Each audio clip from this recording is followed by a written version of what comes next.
Entonces Pedro le dijo: aunque todos se escandalicen, yo no.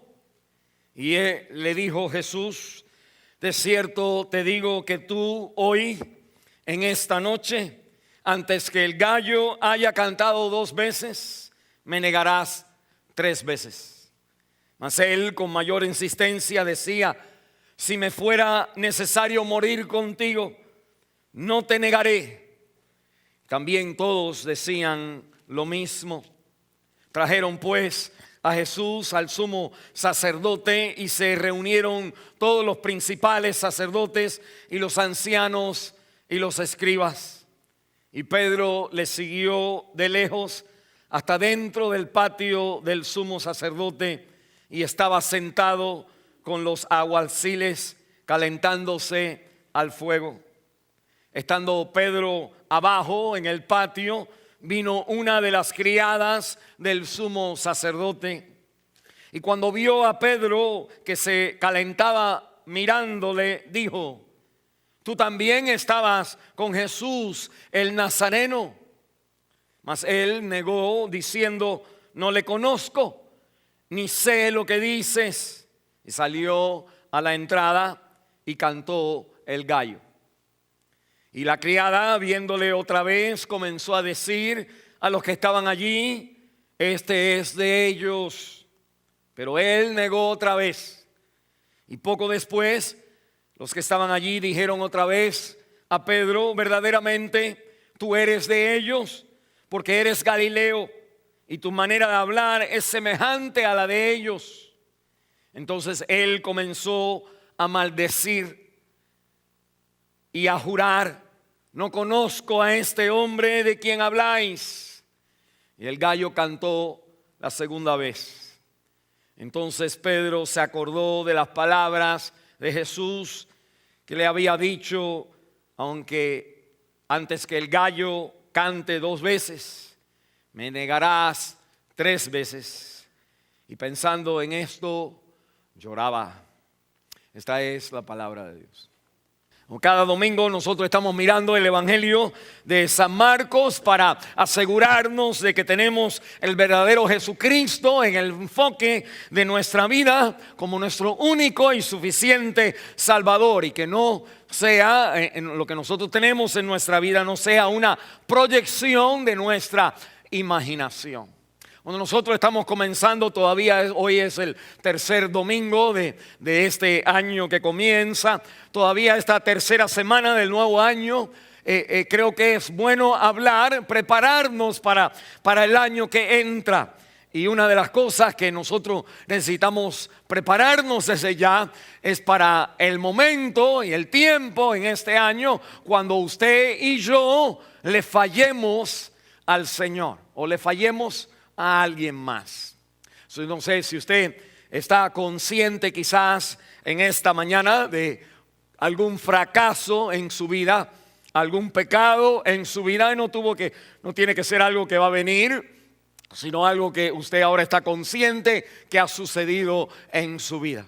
Una caída, un problema, un desengaño, una traición, algo que ahora usted se da cuenta que le fallé a Dios, y aquellos que conocen ahora de mi falta, le he fallado a ellos también, y ellos te recuerdan una y otra vez más de tu falta.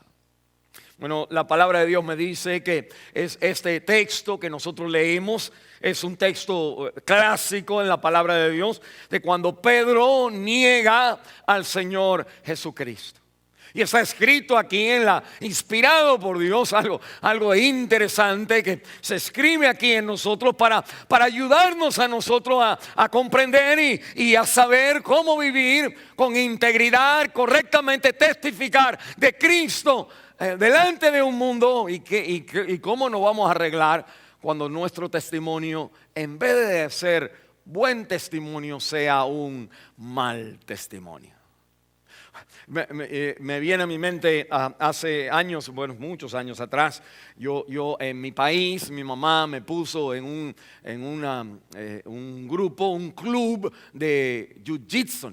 No sé si ustedes saben lo que eso es tuvo a la persona karate y esas cosas, pero y me acuerdo que lo primero que nosotros aprendimos cuando éramos niños era, teníamos que venir corriendo y como a dar una vuelta carnera y ¡pam! Y pegar con el brazo fuerte en el piso.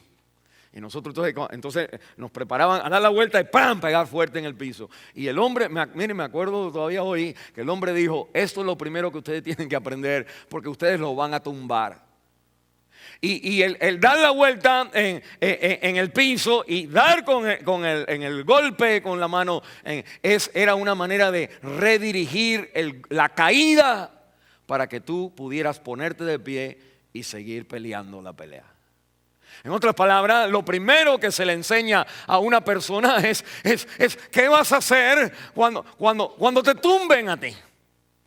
¿Qué vas a hacer cuando te ganen la pelea? ¿Qué vas a hacer cuando todo lo que nosotros dijimos que íbamos a hacer de pronto se destruye, se desploma delante de ti? Y la Biblia es muy real. Mire, yo doy gracias a Dios por la Biblia.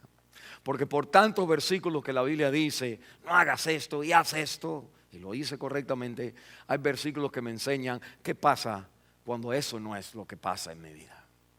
Y la religión cristiana no es una religión, sino es la salvación. El Cristo, Jesús viene a salvarnos, no a prepararte a ti, a no caer, sino a ayudarte, a ayudarnos a los que hemos caído. Como usted y yo podemos vivir una vida aun cuando han habido caídas en nuestra vida.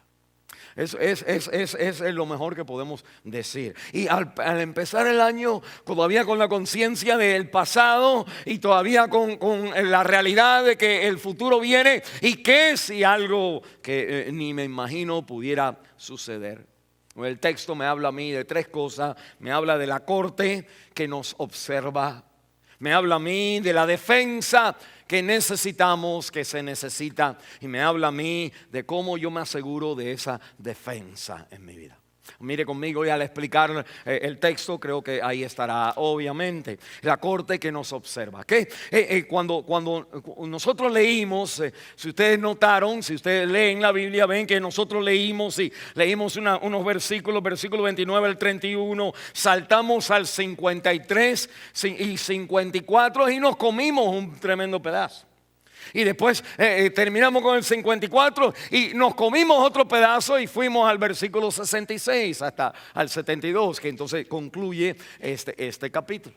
Y si usted hubiera tomado el tiempo, y se lo recomiendo, a leer los versículos que nosotros no leímos, usted va a ver que nosotros seleccionamos y estripamos de lo que está supuesto a ser una lectura continua. Le quitamos cierta parte para mezclar tres porciones y ponerla junto como un relato en la negación de Pedro acerca de Jesús. Pero lo interesante es que como vimos que leímos, que tuvimos que sacarla de aquí y de allá, pedacitos de aquí, pedacitos de allá. ¿Por qué? Porque los otros versículos que nosotros no leímos están hablando del juicio de Jesús delante de los sacerdotes en aquel entonces. Es en la medianoche, el Señor lo han aprendido ahí en Getsemaní y ahora lo han llevado por la mañana, al próximo día, ya en la mañana lo van a crucificar. Pero el Señor ahora está en un tribunal, en una corte de los principales sacerdotes en aquel entonces y lo acusan a él falsamente de cómo él vivía y lo que él enseñaba en su vida. Mire conmigo algunas de las acusaciones que se le están haciendo al Señor. Y aquí en el capítulo 14 me dice, si leen conmigo en el versículo 54, Pedro le siguió y dice: dentro del patio del sumo sacerdote estaban sentados con los alguaciles calentándose al fuego. O sea, Pedro está en una parte y me habla entonces en el versículo 60. Entonces el sumo sacerdote, levantándose en medio, preguntó a Jesús diciendo: ¿no respondes nada? ¿Qué testifican estos contra ti? Y la Biblia dice que más él, versículo 61, callaba y nada respondía. El sumo sacerdote le volvió a preguntar y le dijo: ¿eres tú el Cristo, hijo del bendito? Y Jesús entonces le dijo: yo soy, y verás al Hijo del Hombre sentado a la diestra del poder de Dios y viniendo en las nubes del cielo.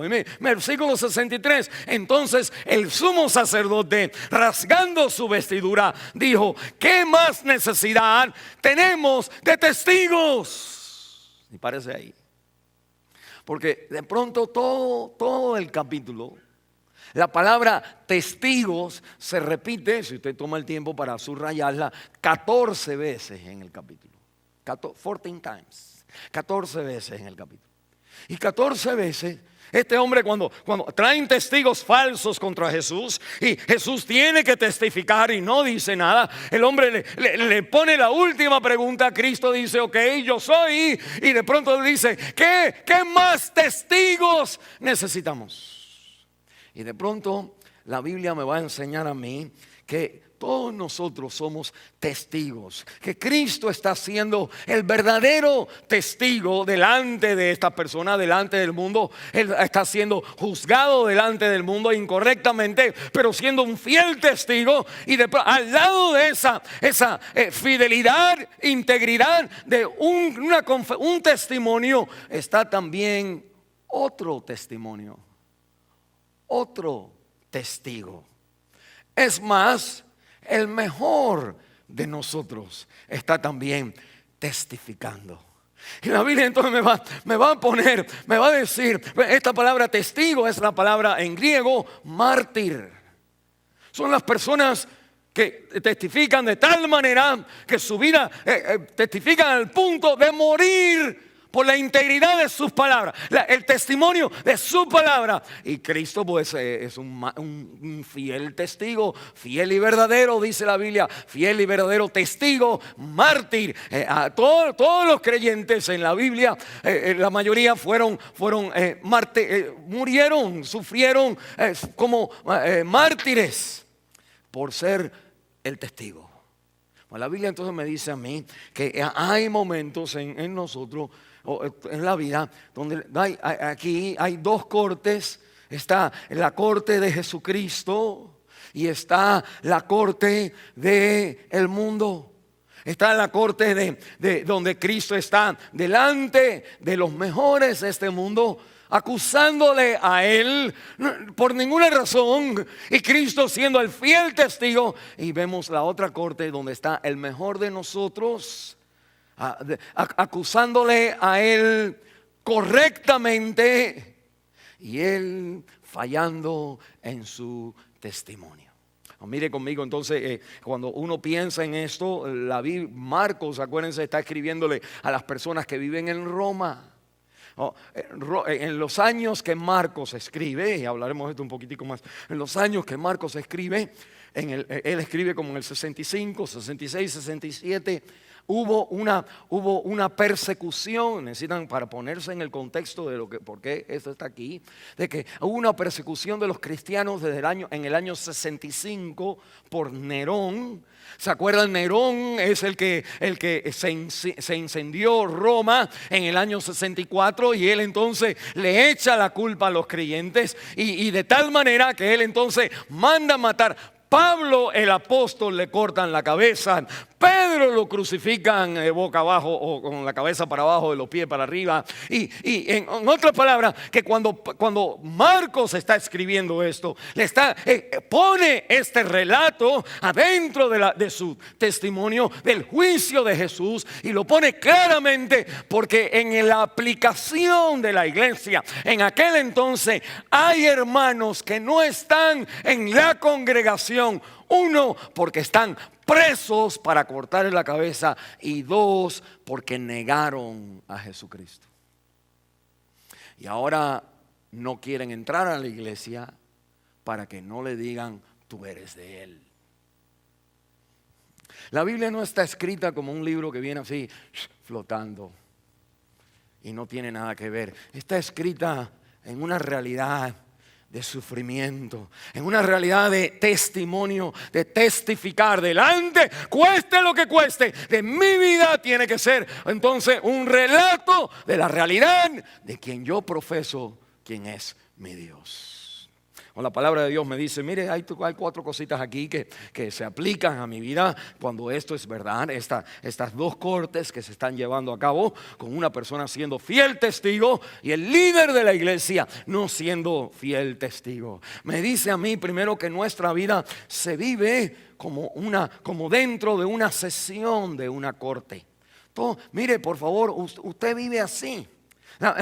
Esto no es nada más una manera de decir que todo lo que sucede, Dios es el Dios sabio que Él ha puesto, Él ha coordinado los eventos de la muerte y la resurrección de Cristo de tal manera, y todo lo que en la Biblia está, porque esa es la experiencia de todo ser humano, que todos nosotros vivimos en la perspectiva de que estamos rodeados en una corte.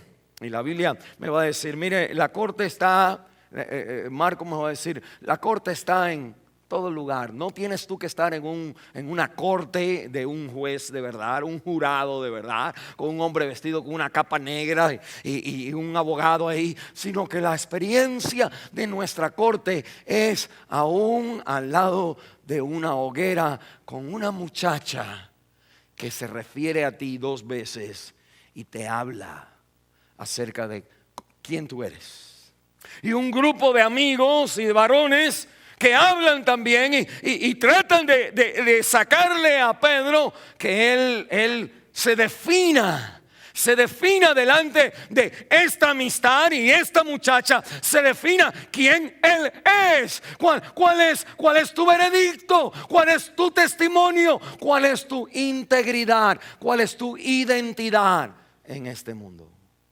Y la Biblia me dice a mí que esta corte es entonces algo donde quiera que usted y yo estamos dando un testimonio. Puede ser un testimonio bueno o puede ser un testimonio malo. Puede ser pero siempre es un testimonio. Si usted dice, nosotros los cristianos evangélicos, nosotros decimos testimonio es testificar de que Cristo murió y acéptalo si no vas al infierno. Pero eso es parte de la invitación del testimonio. Pero el testimonio es de que todo lo que yo conozco en mi vida se refleja en cada acción, cada hoguera, cada lugar donde yo voy a calentar mis manos, en cualquier lugar donde yo me acerco para sentir consolación.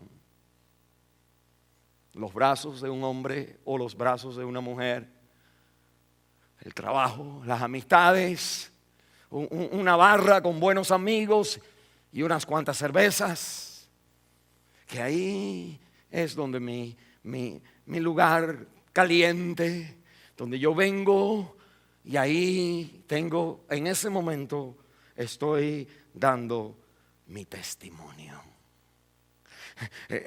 Puede ser en un baile, puede ser una quinceañera, una boda, puede ser en cualquier lugar. De pronto el mundo va a exigir de nosotros que nosotros actuemos de tal manera, nos definamos de tal manera, porque la vida siempre es una corte que te observa. Mire, eso es una verdad, porque no solamente en la vida, sino también en tu conciencia, tu psicología. Why I can't sleep at night? ¿Por qué no puedo dormir de noche?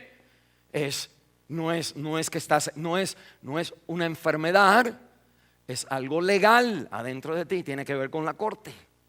Y Romanos capítulo 2, versículo 15 me dice la palabra de Dios que la ley, la palabra de Dios, los 10 mandamientos están escritos en mi corazón, y que la conciencia trabaja, no puede trabajar de otra manera. Yo cargo una corte, un chip de Dios dentro de mi conciencia, como si fuera una corte. Trabaja como si fuera una corte. Y dice la palabra de Dios, trabaja, dice la Biblia, excusando o defendiendo mis acciones. Todos nosotros, mire, cuando alguien te saluda, tú dices, ay, qué bien. Cuando alguien no te saluda o dice algo, alguien que me critica, alguien que dice algo malo de uno, que entonces uno empieza a decir, no pasó nada. Pero ¿por qué no? Pero no, yo no soy así. Ay, estoy tan gordo. ¿Tú crees? Porque el menanito me dijo que el pelo no me quedaba bien. ¿Qué tú crees? Es como que de pronto en nuestra vida automáticamente entra una lucha o la manera de pensar. Siempre estoy hablándote, pero ¿saben qué? Tú también contestándote. Y usted no puede huir, no puede salir. No se vaya todavía. Mire, usted no puede salir de que la vida es una corte. Y segundo, que la corte la cargas adentro de ti, la cargo adentro de ti. Y cada vez que hago algo como yo quiero, al poquito rato me siento mal por haberlo hecho. Yo no quisiera sentirme mal. Yo quisiera sentirme bien, pero la corte responde, la corte te trae, la demanda viene y tú empiezas a excusarte. No es tan malo. O empiezo a defenderme. Sí, no, pero tuve que hacerlo porque tenías que, tuve que, porque si no yo que... Y la Biblia me dice, nosotros vivimos en esta cosa. Mira un momentito, déjame acordarle esto para que lo conecten. ¿Qué está hablando el pastor? En todas esas cortes, tú y yo fallamos. Si yo fallo ante la corte de la vida, porque no hay justo, no hay ni siquiera uno. Yo fallo dentro de la corte, dentro de mí mismo, porque después que yo le digo a toda la gente, hasta del mal que se puedan morir, para defenderme y excusarme dentro de mí, todavía sigo pensando, pero se atrevió a decirme, pero me dijo, y ¿sabe qué? Tu corte adentro no se cree tu defensa. Esa es la razón por la cual no dormimos de noche. Y la palabra de Dios me dice, mire, la vida de la corte que vivimos, mire cómo es la vida. Empieza a juzgar nuestra vida, empezamos a sentir la corte si bien o mal, porque tú mismo fuiste el voluntario en poner cómo tú quieres que te juzguen. Mire lo que dice la palabra de Dios en el versículo 29, en el Marcos capítulo 14. Pedro es el que voluntariamente ofrece su compromiso. El Señor no le dice a Pedro, ven conmigo, sino en el versículo 29, Pedro, aunque todos se escandalicen, yo no. Y en el versículo 31 dice con más insistencia que Pedro dice, no, yo no voy, yo voy hasta la muerte por ti. Cuando uno dice, cuando uno dice algo o se determina algo, se dice que uno es cierta cosa, te lo explico, de ahora en adelante ahí empiezan el juicio. Digamos yo soy single, digamos que yo no soy casado. Pues hay cierta corte a mi vida. Como no casado, por ejemplo, trabajo. Si voy a tratar de pedirle la mano a un papá acerca de su hija, y si soy como uno es, pues mi vida ha sido así es el mundo, la corte no he crecido. Yo entonces digo, si soy single, si no soy casado, tengo que tener un buen trabajo, tengo que verme bien, tengo que estar, para cuando yo vaya al papá y le diga yo que le pido la mano de su hija, el papá entonces me mira y me dice, ok. Pero si el papá me mira y me ve los pantalones anchos y por aquí abajo y me pregunta, como me han preguntado, ¿qué le ofreces tú a mi hija? Yo digo, ¿what? El hombre está anticuado. Le digo, ¿qué me ofreces tú? Si nosotros a esta edad que no preguntamos esas cosas ya, el papá y la mamá están diciendo, no me gusta ese muchacho para mi hija. Y la mamá, a mí no me gusta ese muchacho para ti. Y tú si eres hija, estás diciendo, ¿por qué? Pero papi, ¿por qué? Pero mami, decirle por qué. Porque tú vives en una corte y la corte tiene el derecho de mirar y decir, la manera que te conduces como un single es que andas con muchas muchachas, por ejemplo. Digamos que yo entonces ahora finalmente me caso y todo el mundo me ve que yo entonces le prometo fidelidad a esta mujer. De ahí en adelante yo me meto en cierto problema, cierta corte, porque ahora me van a decir, él es casado y mira cómo está. Si yo entonces ahora soy mamá, si soy mujer soltera y salgo con uno con otro, pues uno dijera, bueno, mientras que ella se cuida, pero ¿qué si tengo hijos? Y viene un hombre el martes, viene otro hombre el jueves y viene otro hombre el sábado.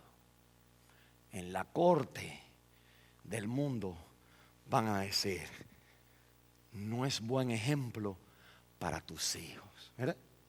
Eso lo que yo quiero decir es esto: que Pedro es el que dispone, he volunteers, él pone su disposición.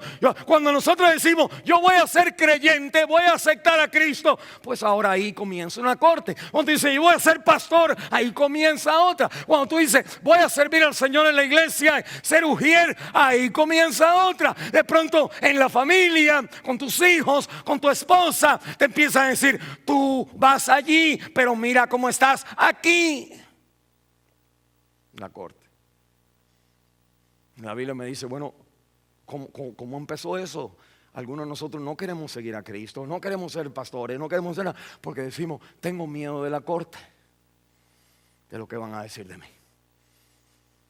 Si ahora no lo sé hacer, ¿cómo lo voy a hacer cuando sea pastor y sea alguien? Pues no lo voy a poder hacer. O sea el líder de ahí, el anciano, el diácono, lo que sea. Pues mejor no me comprometo, mejor no me bautizo, mejor no me hago miembro. Porque si me hago miembro de la iglesia, pues ahí hay una corte de los hermanos. Hermano, hace 5 domingos que no te vemos, ¿cómo está tu vida? Yo no quiero que la gente sepa eso.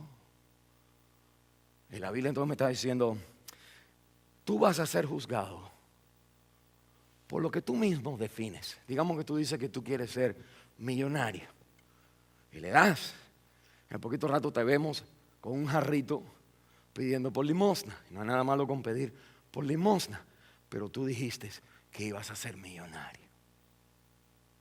Tú dijiste que ibas a tener un trabajo fiel, que ibas a hacer algo y de pronto en cuanto nosotros decimos, hacemos o decimos esta va a ser mi vida, yo voy a tener buenos hijos, voy a tener una familia feliz. Entonces, en cuanto yo en mi mente, sin decírselo a nadie, cuando yo en mi mente agarro el camino de mi vida, de ese momento me siento que la gente me está juzgando, que no puedo hacerlo, que no he podido, que no tengo, que mira no tengo, se me destruye mi familia, mira el mal testimonio de mi niño, mira lo que empiezo. Yo no puedo salir de la corte que tú mismo voluntariamente te impusiste.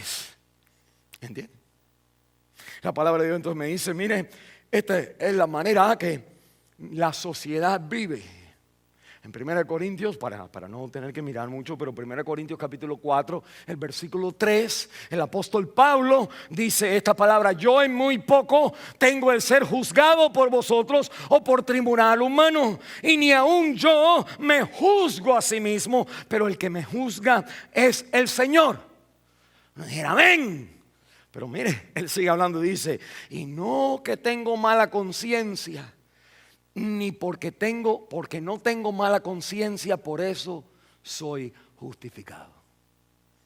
No sé si ustedes me siguieron ahí, pero 1 Corintios capítulo 4, el versículo 13, mejor todavía. Pablo está diciendo, a mí no me importa lo que ustedes dicen de mí. Es más, que yo no tengo nada en contra de mí, mi conciencia está limpia. Pero déjame decirte que aun cuando mi conciencia está limpia y el Señor es el que juzga, no quiere decir que yo estoy bien. Para que tú veas.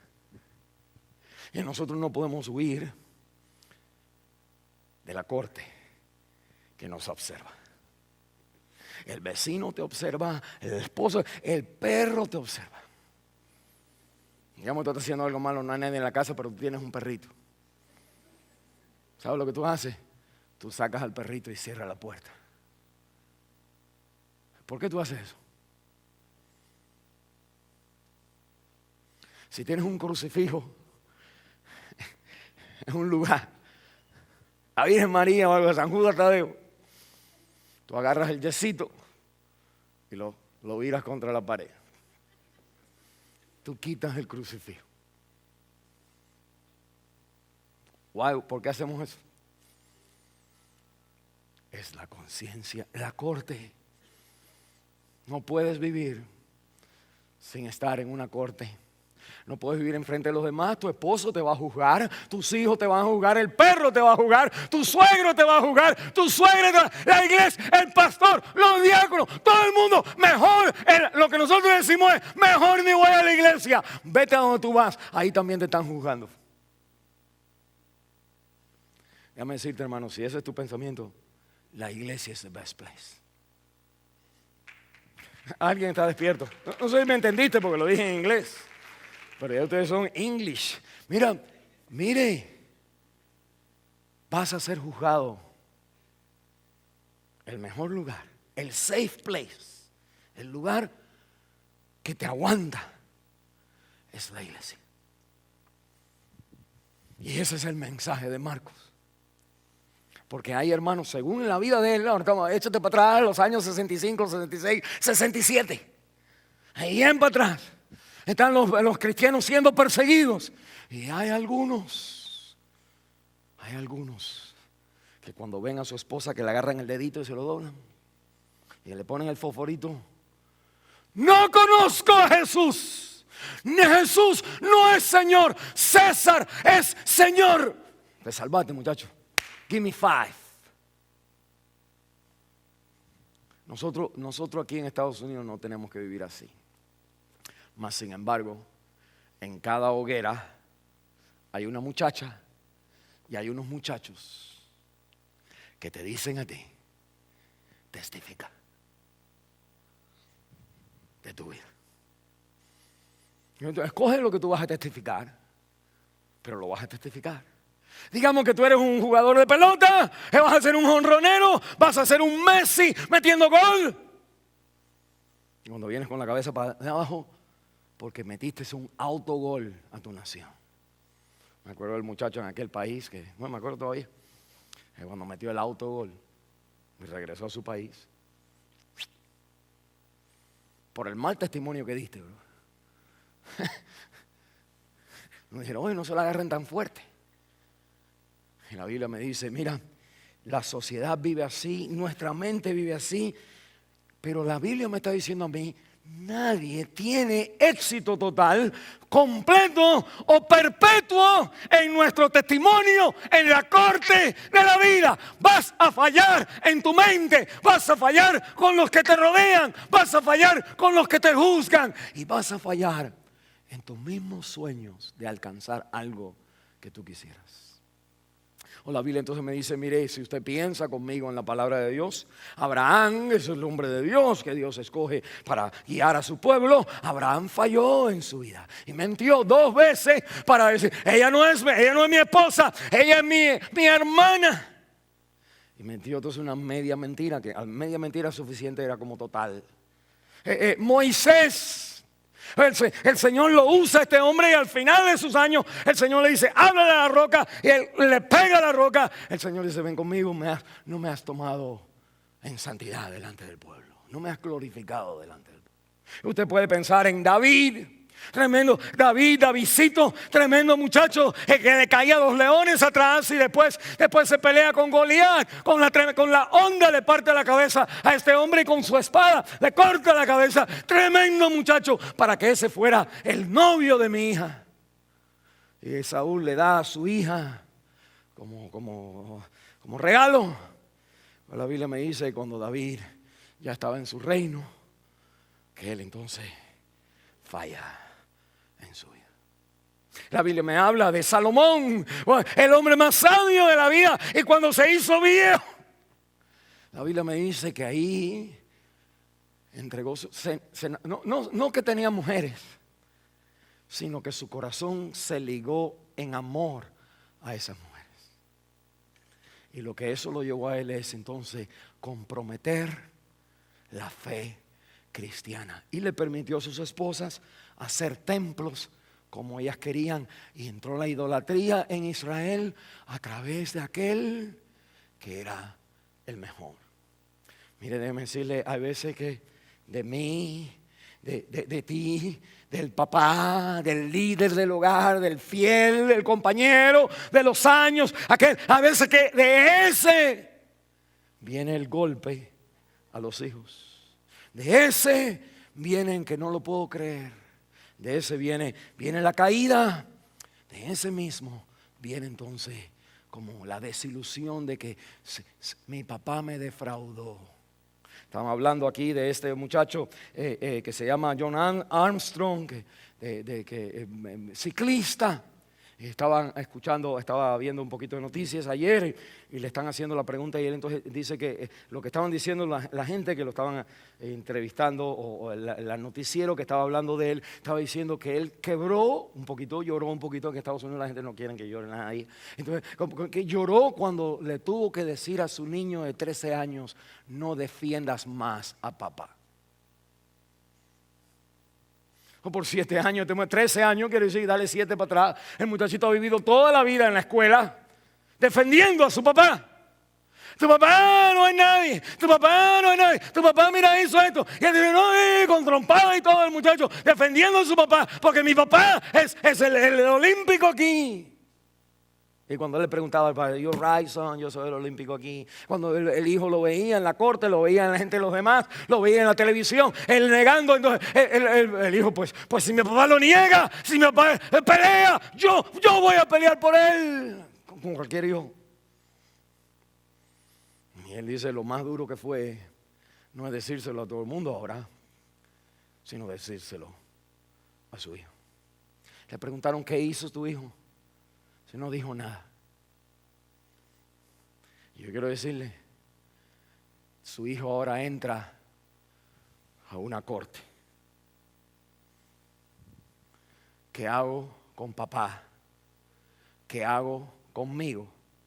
Y cuando yo tenga la posibilidad de hacer algo, revivo otra vez si las decisiones que mi papá tomó y que ahora a mí no me gustaron, pero ahora que yo estoy en estas circunstancias lo entiendo, todavía lo castigo, pero lo entiendo y ahora yo también voy a optar por esa decisión. La Biblia me dice, nosotros no podemos escapar de la corte, pero por eso la Biblia me dice, ¿cuál es la defensa que necesitamos?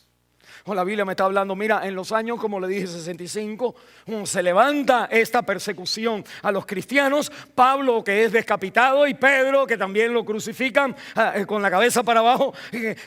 ¿Cómo nosotros vamos a enseñarle a la iglesia, a los hermanos, a ser fiel en la conducta delante de una corte que en verdad te van a cortar la cabeza? Y cuando hay hermanos que cuando ven su trabajo, ven sus esposas, ven el sufrimiento, sienten las llamas, van a decir, yo a él no le conozco.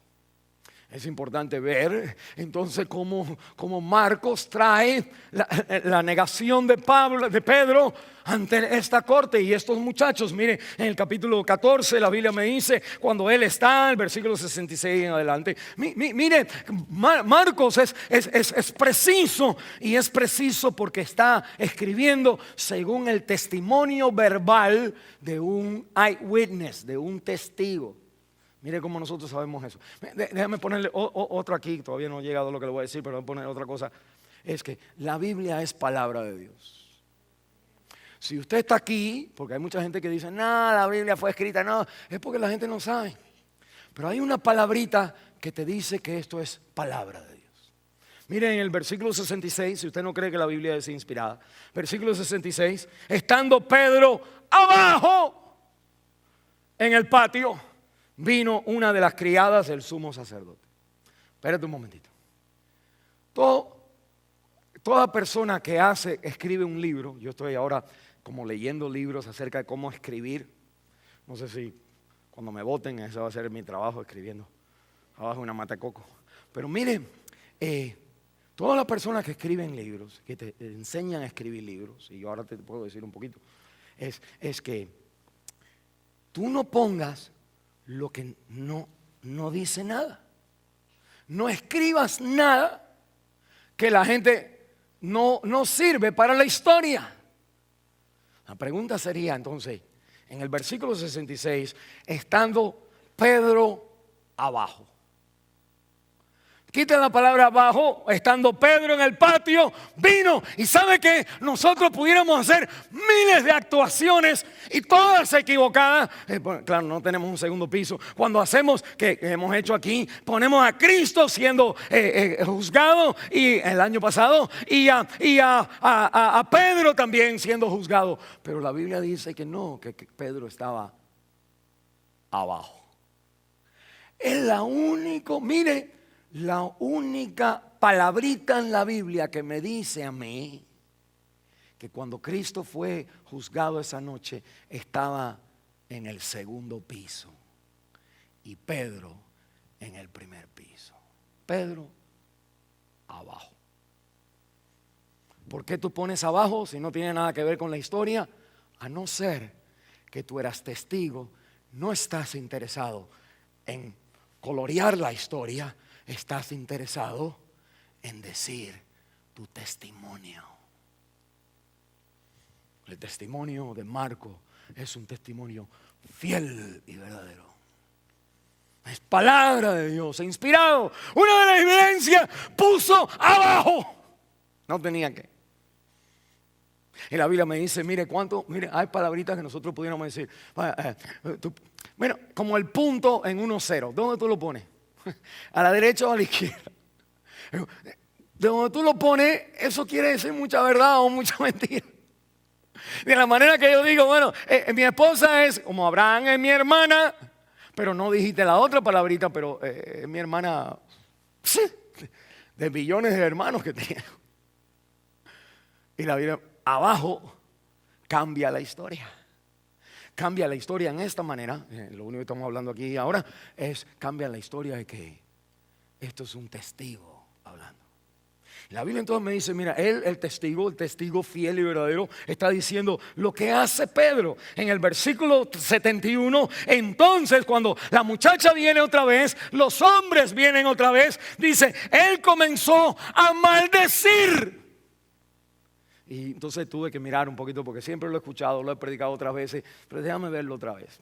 Es interesante, el verbo maldecir es un verbo que requiere un objeto para make sense, para que diga algo. Nuestra traducción, y como otras traducciones americanas también, como que no quieren decir exactamente lo que pasó. No está hablando de que Pedro se puso a decir malas palabras, y a veces que uno tiende a decir eso. Pero no, mire, lo que hizo Pedro es maldecir. Y maldecir tiene que tener un objeto. Tiene que decir maldecir a fulano de tal. Pero fulano de tal no está en el griego, pero lo que está en el griego es maldecirle. Las personas le quitaron la palabrita le y no se sienta mal porque así es como una manera de decir maldijo, pero maldecirle. La pregunta es, ¿a quién maldijo? Maldijo, versículo 10:71, y a jurar, no conozco a este hombre, Jesús de Nazareno, que está dando golpe ahí en el segundo piso. Mire un momentito. Lo que él está diciendo es esto, que él comienza a maldecir a Jesús para probar delante del mundito, para probar de que él no tiene nada que ver con Jesús. Él dice, yo no lo conozco, pero hay que ponerle más fuerza a eso porque todo el mundo lo está juzgando a él en estos momentos. Él entonces tiene que añadir un poquito más y decir, yo no lo conozco, es que se vaya al diablo. Es una maldición. Y cuando decimos que se vaya al diablo, no está diciendo que se vaya al diablo de todo el mundo, sino que se vaya él al diablo. Y claro, eso no es lo que se dice aquí, pero lo que quiero explicar es que maldecirle. Cuando Marcos escribe, pone abajo y pone maldecirle. Porque Marcos escribe fielmente el testimonio que observa, que escucha. Mire un momentito. Marcos cuando escribe ya ha pasado el tiempo, porque él no está ahí. Después que sucedió las cosas, la Biblia es escrita, los evangelios son escritos por una tradición oral, no es un cuento, sino es que las personas se memorizaban lo que veían. En ese tiempo no había grabadora y lo repetían el cuento con lo mismo, repetían. Y quiere decir que cuando llegan aquí a esta parte y comenzó a maldecirle, esas son las palabras que se pasaba de una tradición, de un grupo a otra persona. Ahora la pregunta es esta: ¿de quién vienen estas palabras? Mire un momentito, a que uno estudia la Biblia, es bien bonito esto. Marcos, el Evangelio de San Marcos, y se lo empecé a decir al principio, pero no estamos en otro mundo. Pero mire, el Evangelio de Marcos es escrito por Marcos a los cristianos romanos para defender la fe y para alcanzar al inconverso de Roma, de la ciudad. Pero Marcos conoce sus datos a través del testimonio de Pedro, el apóstol. Mira un momentito. Cuando usted estudia y compara Marcos con Lucas y con Juan y con Mateo, 4 evangelios, todos tienen su diferente estilo de decir las cosas.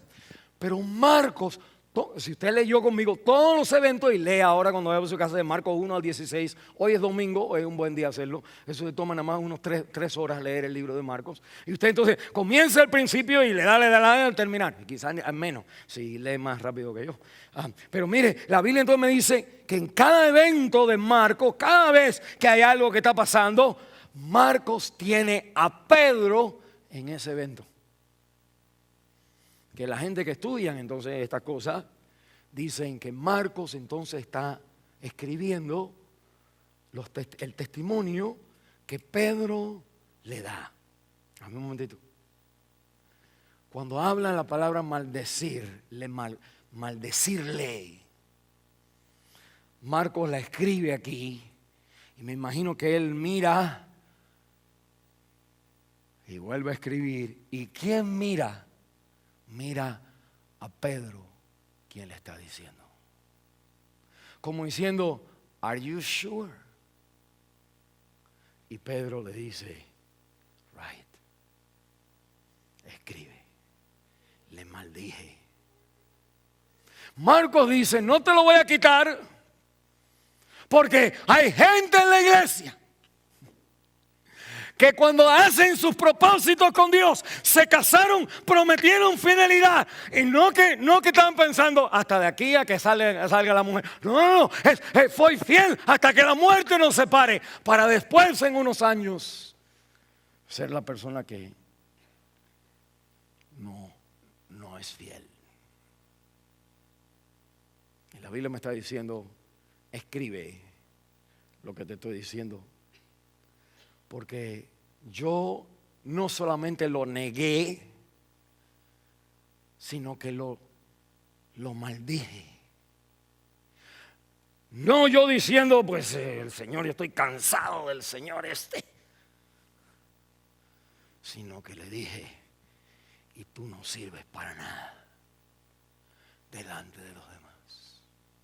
Y los demás le dijeron a Pedro, cuando lo vieron hablar así, él no es de él. Hasta ellos mismos se dieron cuenta que el nivel del fracaso de Pedro es tan grande que ellos dicen, tiene que ser, no puede ser él. Por como lo ha negado, le he dicho hasta del mal que se va a morir. Let him go. Déjenlo ir, abre la reja. Este no es de él. ¿Verdad? No, por lo que dijo. Pobrecito. Y la Biblia me está diciendo que la audiencia que está leyendo la palabra de Dios, muy parecida a ti y a mí, tenemos evidencias en nuestra vida donde nosotros hemos actuado fieles testigos y un mal testimonio. Hemos dicho exactamente lo que había en mi corazón y lo que había actuado en lo que había en mi corazón y lo que había y dicho en mi corazón, porque del corazón la boca habla de lo que y actuamos según lo que estamos. Que de esas evidencias de esas acciones y palabras está el testimonio de que yo no solamente lo niego a él, sino en cierto momento le dije a él hasta del mal que se iba a morir. Déjame hacer una pregunta un momentito. ¿Cree usted, le diera usted a Pedro un segundo chance? en las noticias el ciclista Armstrong de sus 7 Tours de France, que ganó en su casaca amarilla famosa, ha sido acusado por amigos, gente con la prueba, y él no, con sustancia, habiendo usado sustancias ilegales.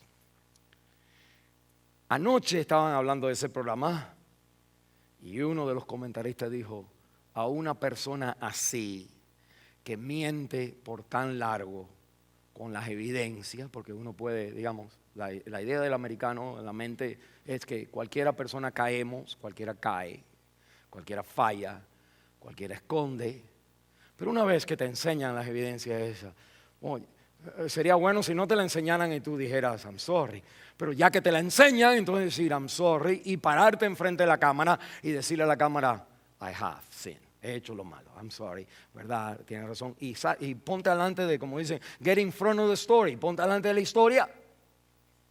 Pero él dice, no, y el comentarista entonces dice esto, él dice, a una persona así no se le puede dar segundo chance.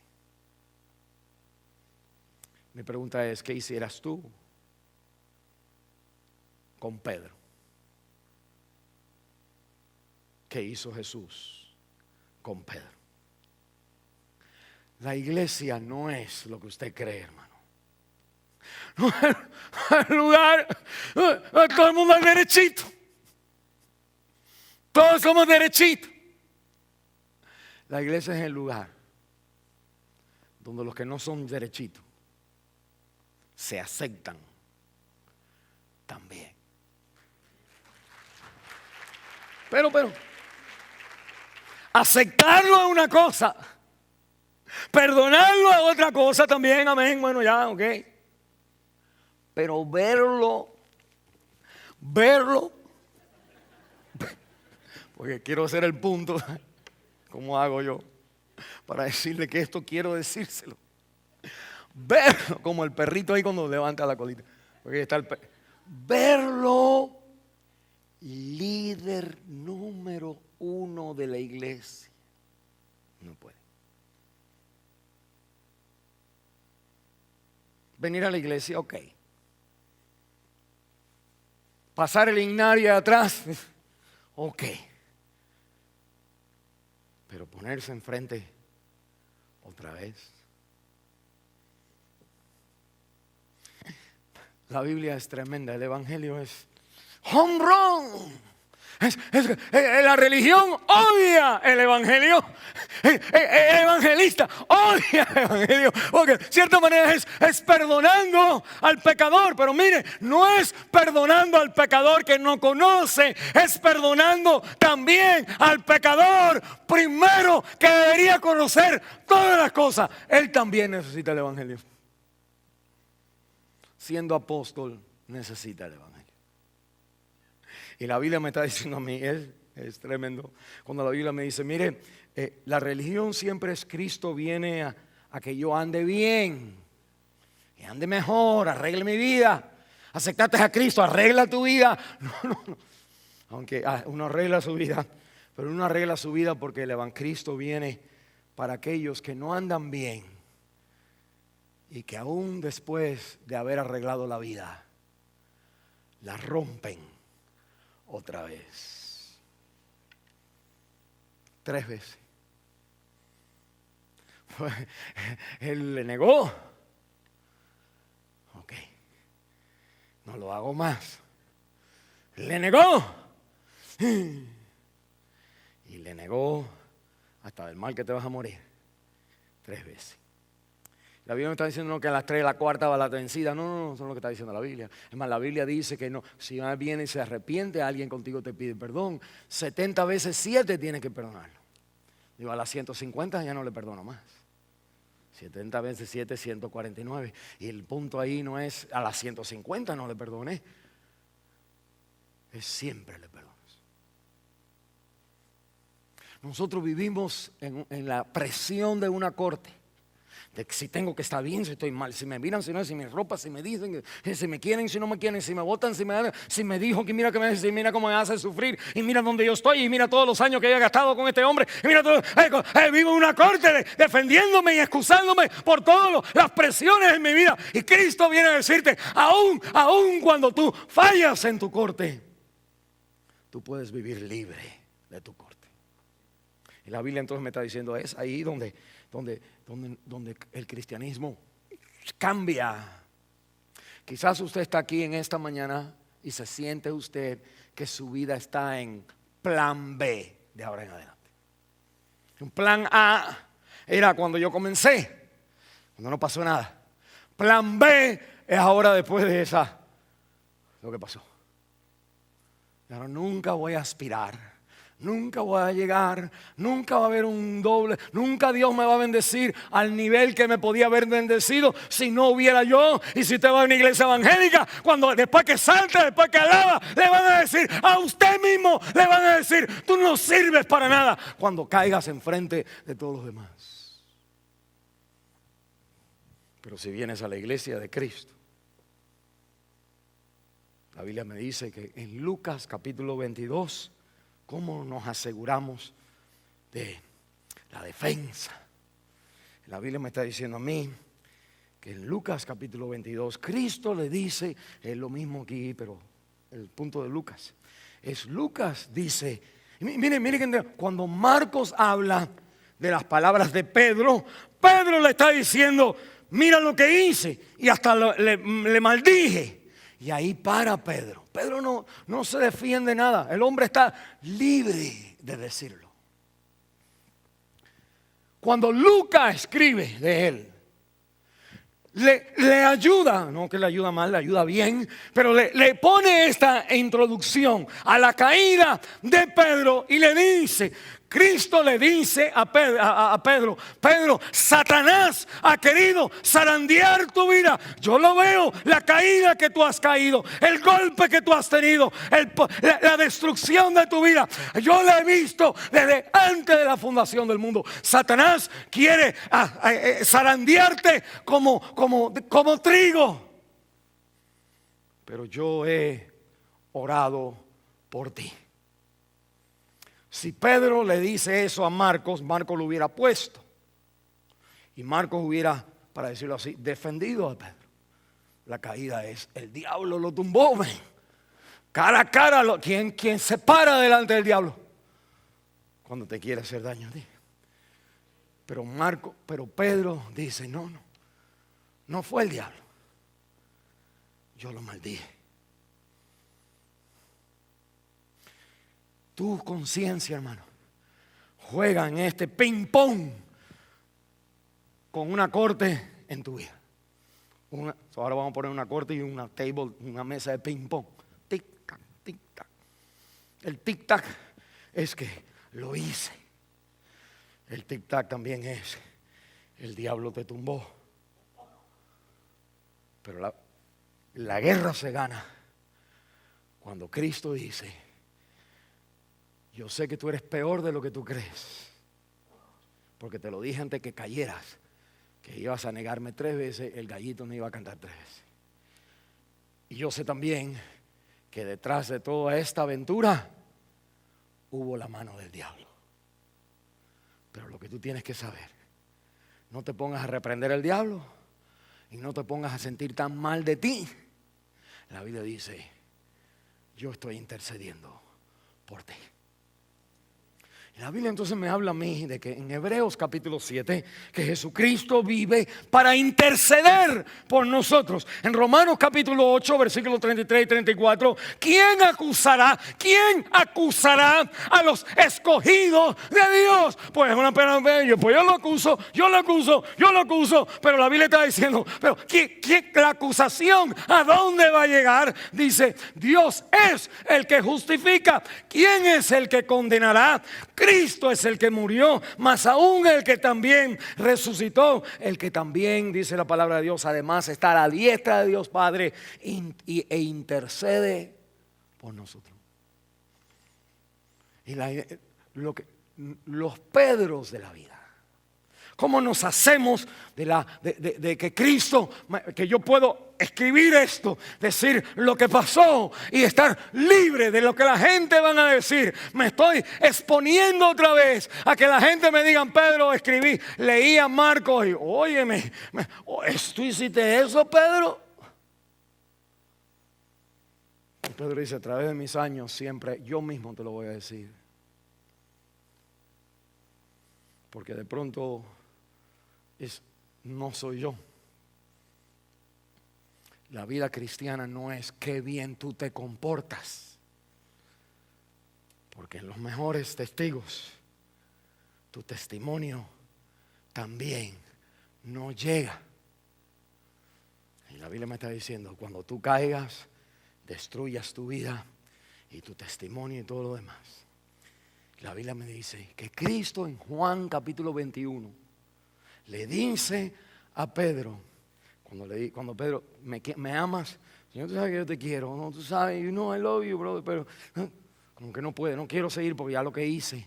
Y el Señor dice: apacienta a mis ovejas. Y le concede el lugar a este hombre que a este momento nosotros dijéramos: el número uno falla de esa manera, no debe ser número uno. Se revela que él no era número uno. Usted puede decir todo lo que usted quiera contra John Armstrong y contra Pedro, pero la Biblia me dice a mí que Cristo intercede por el pecador. Que cuando Dios juzga, y en la iglesia la corte que vale es la corte, no es la opinión de los demás, ¿quién es el que justifica en la iglesia? Cristo es el que murió, Cristo es el que resucitó, Cristo está a la diestra de Dios Padre, intercediendo a nuestro favor. ¿Intercediendo por quién? Por alguien que aún lo maldijo delante de los demás 3 veces. Y la Biblia me está diciendo: mire, hay 2 cortes. 2 cortes. La corte de Dios, donde Cristo está siendo juzgado, y en cierta manera, y Él intercede por nosotros. Y la corte del mundo, donde la muchacha te dice: tú eres de Él. Y tú entonces dices lo que tienes que decir, porque ahí tienes que probarte quién tú quieres ser en ese momento. Y la palabra de Dios me está diciendo esto, miren muy bien. Cuando Marcos escribe, él mismo pone el juego de las 2 cortes para enseñarle a todos aquellos que fallen que en tu corte, lo interesante es esto: cuando Cristo está siendo juzgado falsamente. Tú dices, te rompiste el templo, dijiste que lo otro, y el Señor ni se defiende porque dice: ¿de dónde empiezo a defenderme con esta gente? Todo era mentira. Cuando le dicen hijo de Dios, él dice: that's right, that's a good one. Ese sí, no puedo defenderme porque eso es verdad. Y la Biblia me dice que en la corte de Cristo, el que es acusado incorrectamente es matado en la cruz del Calvario. En la corte del mundo, Pedro es acusado correctamente: tú eres de Él. Eso no es una mentira, eso es la verdad. Y Pedro dice: no lo conozco. Y Pedro sale libre. El texto termina diciendo: y lloraba. En otro lo dice: amargamente. Déjenme ponerle cómo esto está. Esto está escrito de arriba abajo. No tenemos la dinámica que usted y yo tenemos al mirar las películas. Si nosotros estuviéramos haciendo una película, lo que quiere enseñar Marcos, así terminó. Él enseña el stage, está ahí la corte, y de pronto hay una mitad, una corte donde está Jesús y la otra corte en la pantalla donde está Pedro. La corte donde está Jesús, le están pegando, le están diciendo el mal que se va a morir, y Cristo, fiel testigo, defiende: sí soy, aunque me cueste la muerte. Ahí lo mentira lo crucifican. En esta parte de la pantalla está el que nosotros ahora conocemos. Mira, lo traicionó. Ay, mira que no podemos creer. La película, ¿cómo? Yo pensé que él era el bueno. Yo pensé que era el chévere de la película. Mira, mira hasta lo que está diciendo de Jesús. Y en la corte aquí está siendo juzgado correctamente, pero lo dejan ir. Y siga con la pantalla. Ahora la película es en lenta, emoción lenta. Cámara lenta. Gracias. Y en cámara lenta, Cristo entonces comienza con su cruz. Y en la cámara otra, Pedro entonces empieza a llorar. Y lo que está diciendo Marcos es esto: en tus caídas, en tus maldiciones, en tus fallas, tú que eres juzgado correctamente, eres dejado ir libre. No hay condenación para ti, muchacho. Y en la pantalla, porque la condenación cayó, el que era inocente y lleva ahora tu culpa. Si usted no se salva, ni el médico chino te salva. Y la Biblia te está diciendo, en cada caída del 2013, ya que eres creyente hace años, no estoy hablando al inconverso, al creyente de hace años, acuérdate de las dos cortes. Y Marcos diciendo, déjame meter esto aquí, déjame meter esto en la historia de Cristo donde quiero llegar. Pero hay hermanos en la iglesia que están fallándole a Dios, le han fallado a Dios. Tengo que ayudarle a los hermanos. ¿Cómo? Oh, Pedro le dice, aquí estoy. Pero no, tú eres el líder. La gente se entera en esto, que si te quitan, lo maldije. Cristo dice, había más ahí, pero yo soy lo que determino la vida de un ser humano. Cuando tú estés bien, bueno, estás bien. La Biblia dice que tú necesitas a Cristo. Pero cuando tú estés mal, cuando tú no tengas ni dónde pararte, dónde estar de pie, porque en tu vida está el fracaso, está la maldición, está la decisión que tú tomaste y que tú dijiste es verdad. Que la Biblia me dice, la vida cristiana no depende de lo fiel que tú eres. Nunca ha sido eso. Esa es la religión. La vida cristiana siempre depende del fiel y verdadero testigo. Porque él lleva tu condena. Cuando lo acusaron falsamente, tú que te acusamos correctamente, no hay condenación para ti. El castigo de mi paz cae sobre él, y por el golpe a él, Pedro dice, he sido ahora sanado. No porque no mentí, no porque no engañé, no porque no hice de lo que hice, sino porque Cristo es lo que vale delante de Dios. Vamos a cerrar, hermanos.